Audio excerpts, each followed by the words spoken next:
연일 40도에 육박하는 폭염의 기세가 수그러들지 않고 있습니다. 맹위를 떨치고 있는 폭염이 우리 경제활동 패턴까지 영향을 주고 있는데요. 취재기자와 폭염 관련해서 자세한 얘기 나눠보겠습니다. 최나리 기자 나와 있습니다. 최 기자, 폭염의 기세가 좀처럼 꺾일 기미가 보이지 않죠? 네, 지난 밤사이 서울의 최저 기온은 30.4도를 기록했습니다. 기상 관측을 시작한 1907년 이후 111년 중 가장 높은 기온인데요. 열대야 현상도 13일째 계속되고 있습니다. 오늘도 무척 더울 텐데요. 오늘 낮 최고 기온은 서울 홍천이 38도, 광주 37도 등으로 예보됐습니다. 오전 11시 기준으로 전국 거의 대부분 지역에 폭염특보가 내려질 것으로 보입니다. 며칠째 이어진 폭염에 가축 폐사와 정전 속출은 물론이고요. 특히 온열 질환자 수가 급증했습니다. 지난 1일 온열 질환자는 지난해보다 2.8배 증가한 2,549명, 사망자는 5배 늘어난 30명으로 각각 집계됐습니다.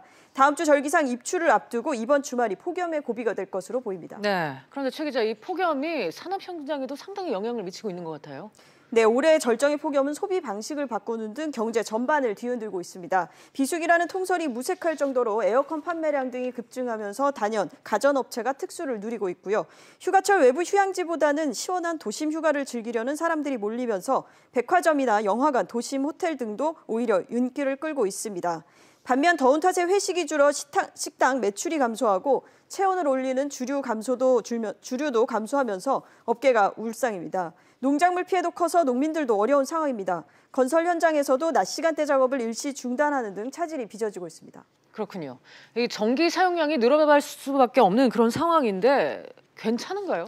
네, 정부 발표에 따르면 아직은 괜찮은 상황입니다. 네. 오늘은 어제와 비슷할 것으로 보이는데요. 전력 수급 현황을 보면 어제 최대 전력 수요는 8,228만 킬로와트를 기록했습니다. 예비력은 1,569만 킬로와트, 예비율은 19.1%를 기록했습니다. 발전기 불시 정지 등 돌발 변수가 없으면 예비력은 어제 수준을 유지할 것으로 보입니다. 네, 전기료 부담에 대한 우려가 지금 큰 상황인데 인하 방안은 언제쯤 나옵니까? 네, 정부는 이르면 다음 주 초쯤 한시적 전기요금 인하 방안을 발표할 것으로 알려졌습니다. 네. 지난달 전기요금이 이번 달에 청구될 예정인데요. 현재 전기요금의 약 10% 수준인 부가세를 환급해 주는 것이 가장 유력합니다. 정부 세수만 줄고 혜택은 전 국민에게 골고루 나눠지기 때문인데요. 하지만 폐지 요구 여론이 거센 누진제 개편과 관련해서는 개편한 지 2년밖에 안 됐기 때문에 다시 손대기가 조심스러운 모습입니다. 정부는 전기를 적게 사용하는 소비자가 더 높은 요금을 부담하게 되고 전력을 낭비하게 될 부작용도 있기 때문이라고 설명하고 있습니다. 그렇군요. 알겠습니다. 최 기자 잘 들었습니다.